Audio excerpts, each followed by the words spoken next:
longer risk emergency improvisation of national defense. We have been compelled to create a permanent armaments industry of vast proportions. Added to this, 3.5 million men and women are directly engaged in the defense establishment.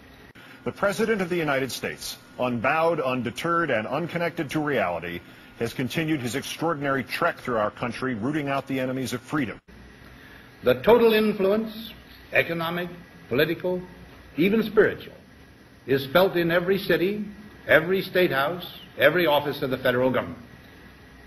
We recognize the imperative need for this development, yet we must not fail to comprehend its grave implications.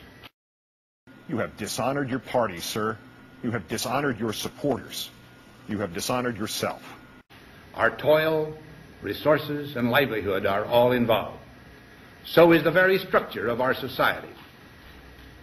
In the councils of government, we must guard against the acquisition of unwarranted influence, whether sought or unsought, by the military-industrial complex. And here we are, the fabric of our Constitution being unraveled anyway.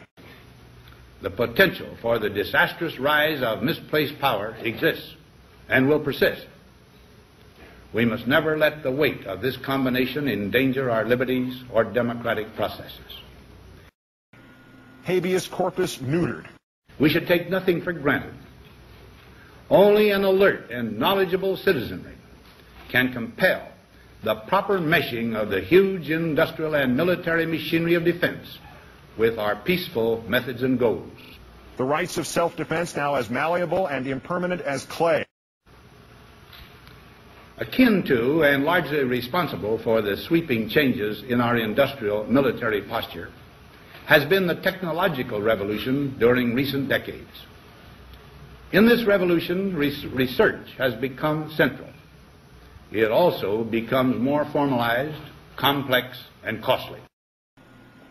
They are never wrong and they never regret. Admirable in a French torch singer, cataclysmic in an American leader. Today, the solitary inventor, tinkering in his shop, has been overshadowed by task forces of scientists in laboratories and testing fields. I beseech you, in the bowels of Christ, think it possible you may be mistaken.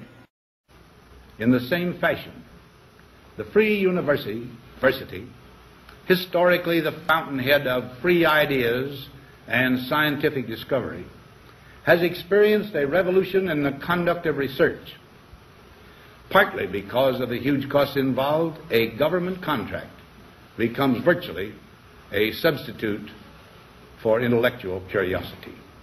You want to preserve one political party's power, and obviously you will sell this country out to do it. It is the task of statesmanship to mold, to balance, and to integrate these and other forces, new and old, within the principles of our democratic system, ever aiming toward the supreme goals of our free society.